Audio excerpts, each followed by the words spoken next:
Yeah, practice has been good so far. I really like this team because I like their attitudes. We very unselfish team right now. This team loves each other. They're really picking each other up. I love the energy. Really like what we're seeing from some of our older guys, Sean Dykes, Kyle Watkins, Clay Weaver. I mean, some of these guys are they're giving everything they have. So it's been great. It's been positive. These kids are working their butts off, and I'm excited for the next upcoming weeks. We'll start off with Evan. Hey, Kevin, I asked Ryan this, but just kind of, we know what you guys are looking for, kind of what you want the quarterback to be on the field, but just kind of how are you kind of grading them? Just kind of, I know you're grading them what they do, but like, what are some ways you are grading them to kind of get a sense of like what they know you're looking for out of them, whether it's on the field and off the field and what's things of that nature? Yeah, great question. We're looking for improvement every day. And so when we install a play in the morning, we go on the field in the afternoon, we run it. We come in the next day with the kids and we correct it. Well, when we go out for day 2 practice, we need to see improvements on what we just coached them on.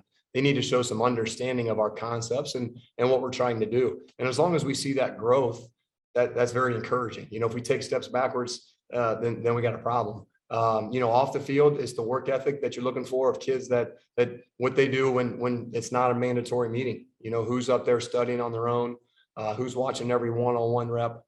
So many things they can do in their downtime to really separate themselves from the competition. Does it help to just with on the field, for example, like how much do you want them to maybe not over worry about them and just focus on improving? Because sometimes in a battle, it seems like guys can be worried about, I got to get this right, I got to get this right. But how do you kind of help them maybe not focus more on the grade, but focus on the improvement? Yeah, it's a great. So, I told them just the other day, listen, don't worry about mistakes. In spring ball, I was on these guys really hard because we had a lot of growing to do, right? We had a lot of work to do. And so far this fall, I haven't had to do that. And we're still coaching them. We're still coaching them hard, but in the right way, in a positive way, so these guys aren't worried. They're not worried about making a mistake. It's our job to correct it and move on. Because in my mind, the effort is there, which is what you want. Now you can fix the technique and you can fix the schematical issues. Brian and then Terry. Hey, Coach, what have you seen from the wide receivers other than Calvin Austin? Obviously, we need someone to step up there. What have you seen from that group? I've seen a lot of guys step up that really you've probably never heard of, to be honest with you. So that's been really good. It's been encouraging. I'm going to tell you what I haven't seen. I haven't seen anybody fall out. I haven't seen anybody back down. I've seen guys fighting for reps. I think that they know that that's a very competitive position right now. And we have a lot of numbers. And there are some older kids that have waited a year or two now. And it's like, in their minds, listen, this is my time now. I don't want to wait anymore. So I think there's a sense of urgency really with some players that, like I say, the city of Memphis may not have heard of before, but they're going to in a couple of weeks. But a very competitive room right now. I really like what I see. Hey, Coach, with such a diverse background at quarterback, are you able to throw the whole playbook at them and let them go out, or you just pick a section of it and just work on that for that day?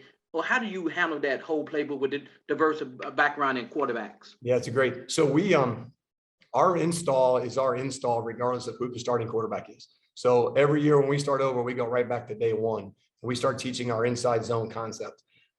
Day 2, we're going to our 21 personnel. Day 3, we're going to outside zone. So it just fits and it just rolls. And honestly, what happens is the kids separate themselves. Honestly, it's not real hard for us as coaches. The kids make it pretty easy, right? Who's going to do the little things? Who really knows every ins and out? Who can execute the offense? Now, if we have a zone read runner, then as we get going, we'll make things fit that person.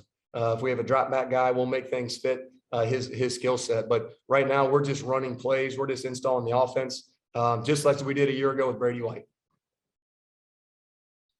Frank. Hey, Kevin, nice to meet you. How's it going? Yes, sir. Frank, how are you? I'm good. Ryan talked about from the conditioning level, you guys are in much better shape this year than last year, not having a spring practice and all that. How does that help you push your guys and coach your guys, knowing you don't necessarily have to deal with that conditioning piece so much as you did last year? Yeah, I think it's phenomenal. And I tell you what we as coaches think differently than the kids.